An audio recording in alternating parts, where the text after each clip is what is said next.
Привет, с вами Алена. Сегодня у нас в гостях молодой человек, у которого есть стержневая мозоль. Сам идти он, конечно же, не хотел, его привела жена. Он очень сильно боялся, потому что думал, что это обязательно будет больно. И это неудивительно, ведь в интернете очень много страшилок про такие страшные, какие-то ужасные удаления стержневых мозолей. И так и есть, существует масса способов избавиться от этого недуга. Есть пожестче, а есть попроще. Мы же предпочитаем самый обычный, самый простой и быстрый способ, безоперационный, естественно, механическое удаление стержневой мозоли. Удаляться это будет очень легко посредством вот таких вот специальных кусачек. Здесь очень важный инструмент, абы чем вырезать не получится, должны быть вот такие длинные, тоненькие и очень хорошо заточенные. Обязательно в помощь специальный подологический пинцет, который не будет соскальзывать, у него специальные есть насечки. Ну, в общем, ссылки на инструмент, как всегда, оставлю под видео. Это моя любимая фирма Nippon Nippers. И именно вот эти острые кусачки подходят для такой манипуляции. Короче, это реально must-have, если вы занимаетесь педикюром с углубленными наклонностями, так же, как и мы. В общем, наша основная задача состоит в том, чтобы срезать вот эту сухую кожу. Но давайте для начала разберемся в том, что же такое стержневая мозоль и почему она появляется. В нашем конкретном случае, да и в большинстве других, стержневая мозоль появляется по причине постоянного механического воздействия, причем точного. Смотрите, какая штучка. Прям шляпочку сняли, да, как у грибочка. Вот можете себе представить, как давит такой кусок кожи. Ну, а пока мы продолжаем изымать ненужное содержимое мизинчика, я продолжу. Ну, так вот, стержневая мозоль, она образуется в тех местах, куда происходит постоянное давление.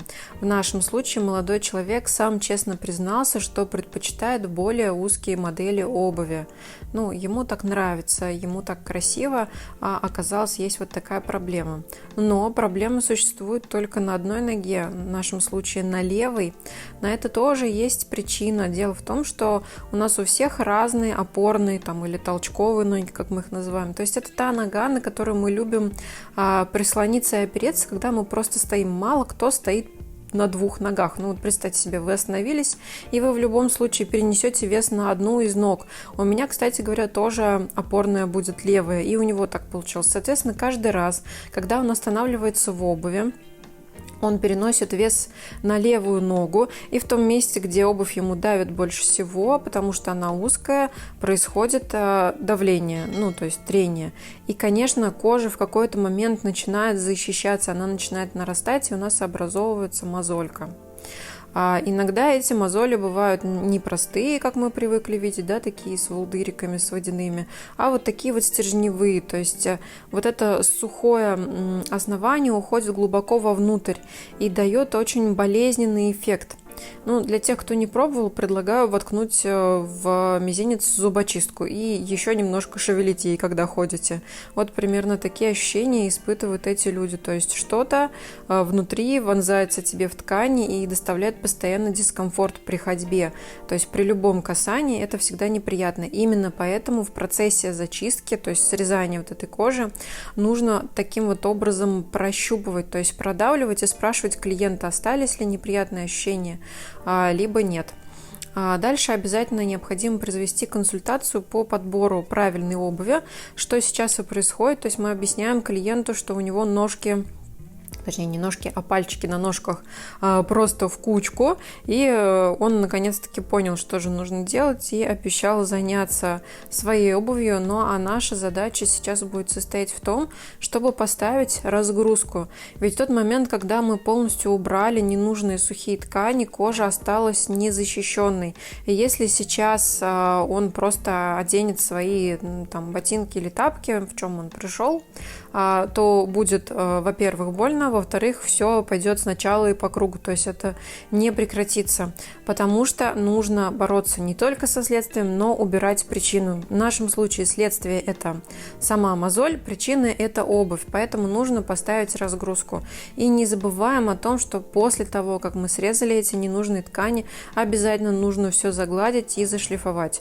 Тут нам на помощь приходят пододиски, в моем случае пододиски от Atis, абразив 180 грит. Оставлю также ссылочку. Это самый маленький диск, который у них есть, и его мы как раз-таки используем для вот таких вот точных манипуляций. Теперь дальше продолжаем про разгрузку. Разгрузка действует очень-очень легко. Мы берем специальную ткань, которая немножко похожа на поролончик, и она на клеевой основе. Нужно будет вырезать в ней выемку размером с нашу травмированную поверхность. Вот такая вот ткань. Вырезаем выемку, и дальше нужно будет ее просто прозафиксировать самоклеющимся бинтом. И тогда при ходьбе и при взаимодействии с обувью внутри не будет оказываться давление конкретно на эту точку, и ткани смогут зарасти и восстановиться. Ну, на самом деле все очень просто и легко. Нужно только немножко пораскинуть мозгами. Ну, а если вы боитесь самостоятельно обрабатывать такие участки, то я очень советую пройти обучение. Лично мы учимся у Песчинки, ссылочку тоже оставлю. Ну, а с вами была Алена. Пока-пока.